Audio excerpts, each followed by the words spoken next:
好，接下来带你来关心法新社在5号的时候呢，就评选出2023年可能呢会跃上全球新闻头条的10大风云人物。那除了呢英国哈利王子之外，我们的总统蔡英文也上榜了。那根据呢法新社指出啊，总统蔡英文与中国国家主席习近平的对决，预计呢会在明年继续上演。好，那怎么说呢？因为呢法新社就示警了，他说习近平呢是中国最具呢权力的领袖，那透过这个武力犯台的行动，有可能呢会比想象中呢还要更快来发生。好，那另外呢，带你来关心日前中共前领导人江泽民逝世，那追悼大会呢也在今天的6号上午来举行。好，那这似乎呢也是全中国的重要大事了。为什么？我们来看看呢，香港教育局就要求全港学校都要看追悼大会的直播，那并且呢还要降半旗，甚至呢这些师生呢还被安排要默哀3分钟哦。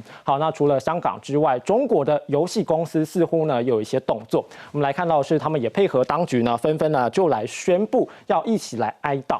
好，那同时也有停服24小时，要来表达哀悼之意。好，那这个动作呢也引起不少玩家的热议，因为呢有中国的玩家就认为啊，这个大可不必。